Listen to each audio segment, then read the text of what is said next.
तुम तो मन से ही हार जाता है, कुप्पा सुला के बैठ जाता है इधर उधर। मन से जीतो। मन हमको गुरु दिखाते हैं, देखो ये ऐसा है। ये तो सारे समय गलतियां करेगा गृहस्थ में रहते, फिर अपनी गलतियों पर पर्दा ढकता है।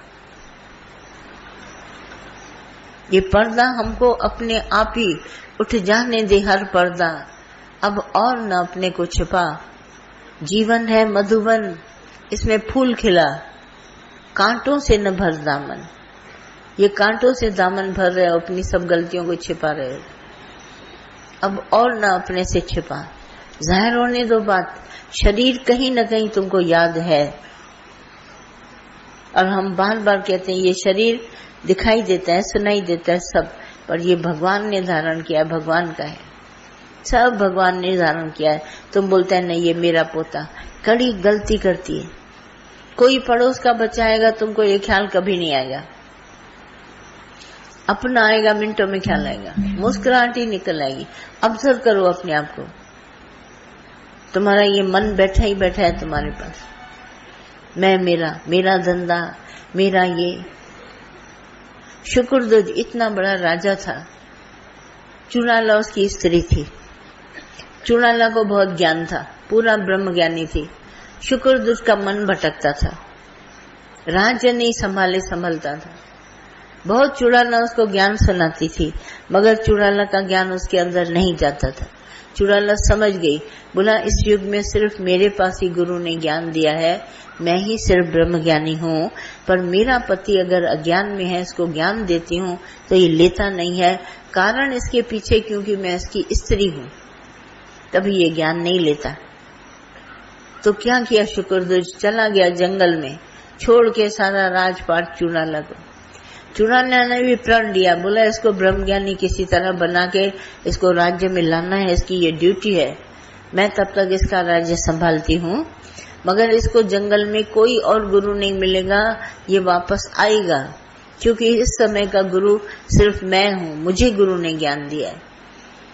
तो चुड़ाला ने क्या किया, दिन में सारा राज्य संभालती थी, रात होती थी तो चली जाती थी उधर शुक्रध्वज के पास। और कौन सा रूप धारण करती थी, एक मुनि का, जो ज्ञानी जन होते ना उस तरह मुनि का मेल आदमी बनके कुंभज मुनि होके जाती थी। नाम अपना रखा कुंभज मुनि। तो ये सवेरे 4 बजे उठता था नदी स्नान करने, राजा खुद जाता था नदी में स्नान करने। तो इसके स्त्री कुंभज मुनि का रूप धारण करके जाके वहां जहां स्नान करने जाता था, वहां जाके पलथी मार के पत्थर के ऊपर बैठ गई। उस पत्थर पर इसके कपड़े रखे थे, भाई नहा के आऊंगा ये कपड़े पहनूंगा। इसने क्या किया, सिर्फ कपड़े उठा के यहाँ रख दिए और खुद उस पत्थर पर बैठ गई, कुंभज मुनि का रूप धारण करके। जब शुक्रध्वज आया नहा के, तो एकदम से उसके मुंह से निकला, मेरे कपड़े मैंने यहाँ रखे थे। तो ये कुंभज मुनि बैठा है, उसने आंख खोली, चुड़ाला ने कहा कि राज्य छोड़ा, यहाँ आए हो जंगल में, स्नान करके निकले, यहाँ फिर मेरा पत्थर, मेरे कपड़े, क्या बाकी छोड़ा तुमने। तो उसको अंदर में हैरानी है, ये कौन है जिसको मालूम है कि मैंने राज्य छोड़ा। तो उसने कहा तुम कौन हो, बोला मैं कुंभज मुनि हूँ। तो उसने कहा कैसे तुम्हारा नाम पड़ा कुंभज मुनि, बोला क्योंकि मैं घड़े से पैदा हुआ हूँ, इसीलिए मेरा नाम कुंभज मुनि है। मेरे पास ज्ञान है, तुमको अगर लेना है तो लो। वहां छोड़ा राज्य, यहाँ पत्थर मेरा, मिनटों में मेरा पत्थर बना लिया। ये मन है ना, एकदम से मेरा पत्थर, मेरे कपड़े। तो राजा को बड़ा लग गया, अंदर खल गया, इससे जाके ज्ञान सुना। माता चुड़ाला इसको आके ज्ञान सुनाती थी और चली जाती थी दिन में अपना करने राज्य, और रात को इसको ज्ञान सुनाती थी। तो एक बार चुड़ाला इसके साथ बैठी थी, बात कर रही थी। तो कुंभज वो कहता है उसको, शुक्रध्वज कहता है तुम्हारे हाथ तो मेरे स्त्री जैसे लग रहे हैं। फिर इसने पकड़ा, बोला फिर स्त्री, जंगल में आए हो स्त्री को छोड़ के, राज्य को छोड़ के, फिर तुम मेरे हाथों को स्त्री के राज्य कह रहे, हाथ कह रहे। ये मन मुआ अंधा कभी भुलाएगा नहीं। चूड़ाला समझ गई, बोला इसके अंदर माया पड़ी है सारी, इसने मन को जीता नहीं, इसको ज्ञान सुनाना पड़ेगा। फिर तो इसको बहुत ज्ञान सुनाया, ज्ञान सुना सुना के इसको राज्य में वापस लेके आई। मन का सारा इसको रूप दिखाया कि मन कैसे करता है। फिर एक जगह रास्ते में चलते चलते पान की थूक पड़ी थी लाल, तो इसने एकदम से देखा, अरे ये पान की धूप सूरज की किरणों में चमक रही थी, ये लाल है। तो इसने हाथ डाला, चुड़ैल ने पीछे से मारा उसको गर्दन पर, बोला राज्य छोड़ के आया, फिर लाल की अंदर में लालच, ये पान की थूक है, तुमने हाथ डाला थूक में। बोला इस तरह से ये अज्ञान नहीं छूटता, ये अज्ञान छूटता है गुरु के संग रहने पर। गुरु एक एक जगह पर टोके, उसने जोर से उसको पीछे से मारा। बोला दुनिया छोड़ के आए हो, संसार छोड़ के आए हो, फिर यहाँ पर पान की थूक में हाथ डाला कि ये लाल है। ये अंधा मन, आपको पता नहीं ये मन कितना अंदर में शैतान है, चढ़े हुओं को गिरा देता है। उसको कैसे गिरा दिया, चित्रलेखा पर, कुमारगिरी, इतना बड़ा ज्ञानी जो सारी दुनिया उसे ज्ञान लेती थी, आखिर में वो रही आके उसके घर में चित्रलेखा, तो ध्यान चला गया रात में सारा वक्त चित्रलेखा चित्रलेखा। चित्रलेखा ने उसको शर्माया, बोला इतने बड़े ज्ञानी हो, शर्म आनी चाहिए, मेरी आसक्ति, तुम्हारी आसक्ति मेरी देह में गई। उसको शर्म आ गई, नदी किनारे जाके डूब गया नदी में।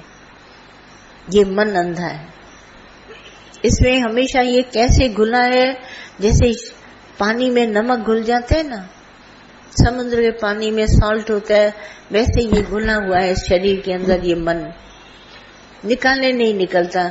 मैं आपको क्या गुरु महिमा बताऊं जिसने इस मन को हमारे तन से जुदा किया है। ऐसे समझ लो कि नमक को पानी से अलग किया है, फिर भी ये नमक बाहर रखो ना, पानी खींच लेता है, गीला हो जाता है। उसको फिर थोड़े से चावल डाल के रखते हैं तो पानी नहीं खींचता। ये हमारा गुरु साथ में है जो हमारा मन आसक्ति में जाता नहीं, वरना ये मन ऐसा अंधा है, मिनटों में हमारा किया हुआ सब गवा दे। मन अंधे ने जन्म गवाया, गुरु नानक साहब ने बोला। पता नहीं कैसे इस मन को तन से जुदा किया है गुरु ने, पर स्वभाव है मक्खी का, घूम के फिर उसी फोड़े पे जाके बैठेगी, गंदगी पे। ये गुरु की बहुत बड़ी महिमा। आप महिमा पूछते हैं, कहते हैं जो गुरु हमको मन को निकाल के तन से, और बोला ये मन झूठा है, तन भी झूठा है, मन भी झूठा है। झूठे मन ने झूठे तन का साथ लेकर तुम्ही को ठग लिया। इस ख्याल को अपने शरीर से अलग करो।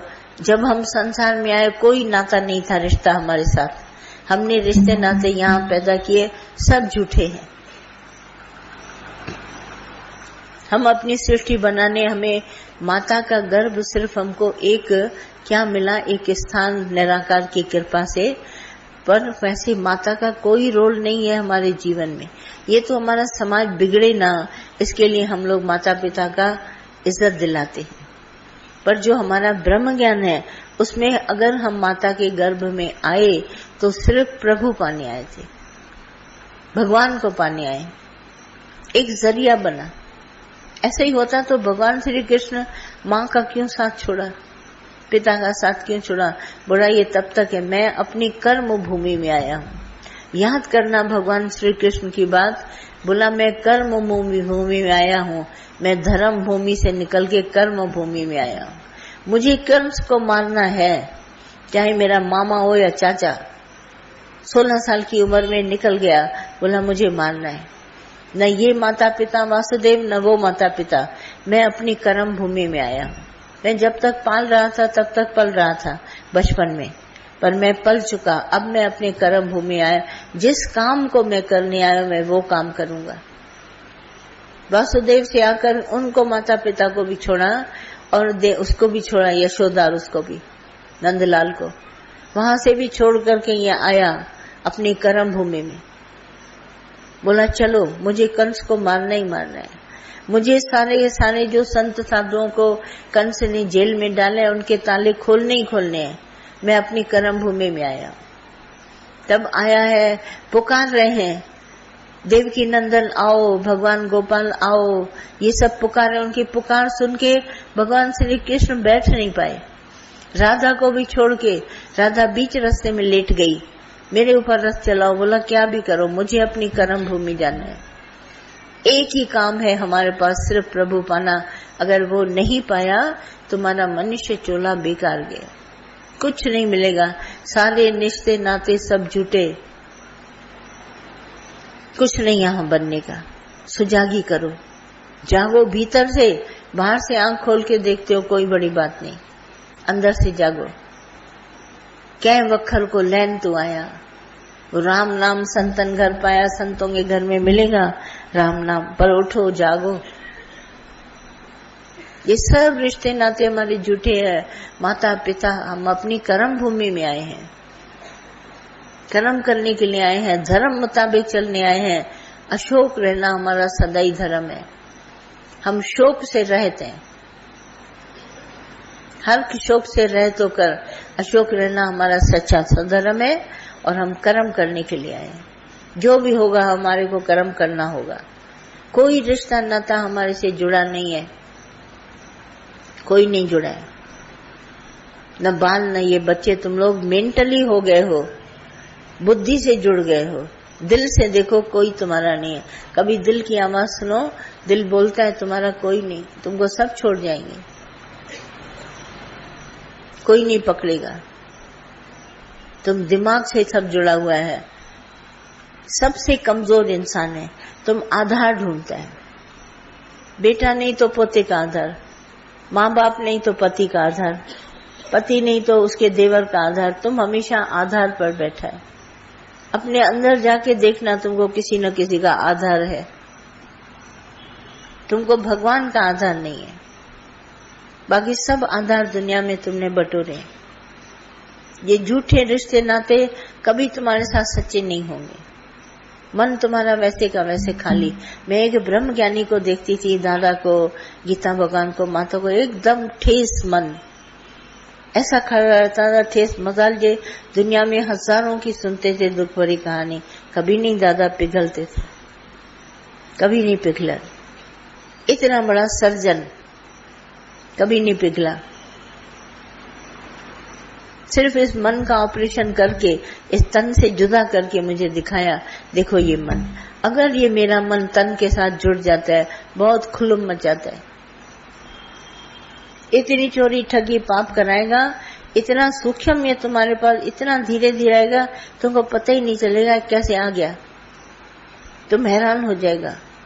इससे सावधान गुरु करके गया, बोला सदैव लक्ष्मण रेखा के अंदर रहना, मेरे ज्ञान के अंदर रहना, मेरे गुरु के अंदर रहना। तुम्हारी हार कभी नहीं होगी, जीत होगी सदैव। और ये मन कहीं से भी छिपके तुम्हारे पास आएगा। आखिर अपना बच्चा है, आखिर अपना पति, आखिर अपना ये, कोई नहीं है। तुम निर्भय होकर, निराले होकर खड़े हो जाओ। तब भगवान श्री कृष्ण ने बोला, मेरा सिर्फ धर्म है इन सब की लाज पैज रखना। सबको जेल से निकाला, कंस को मार के खत्म किया। फिर ऐसा संसार में उस समय कंस के मरने पर सब इतनी ठंडक पहुंची, इतनी ठंडक पहुंची, पूछो नहीं। इस तरह से भगवान ने किया, कर्म और धर्म को लिया और बिल्कुल अंदर में राजी राजी रहा। कभी नहीं हुआ कि मैं इन सबको मार के अंदर दुख भरा जीवन, कभी नहीं। अशोक रहना सच्चा धर्म है। उसके बाद आई है महाभारत की लड़ाई। उसके बीच में जितने भी अपने संत साधु थे सबको दर्शन दिया है, गोपियों के साथ रास लीला खेली है, सब कुछ किया। तब लास्ट स्टेज पर अर्जुन का ये आया है पाठ कि अर्जुन के थ्रू जाने का समय आ गया। तो भगवान ने कहा मुझे गीता इस युग को देनी है। मैं विष्णु अवतार लेकर, भगवान का अवतार लेकर मैं इस युग को गीता के प्रवचन सुनाने के लिए आया हूँ। ये मुझे गीता यहाँ इस युग को देनी है। इस गीता में छिपी हुई एक सच्चाई है, मन और तन को अलग करना है। तब उसको आकर के अर्जुन एक माध्यम मिला, बोला इसके थ्रू मैं गीता दूंगा। तब एक एक श्लोक खड़े होकर लड़ाई के मैदान में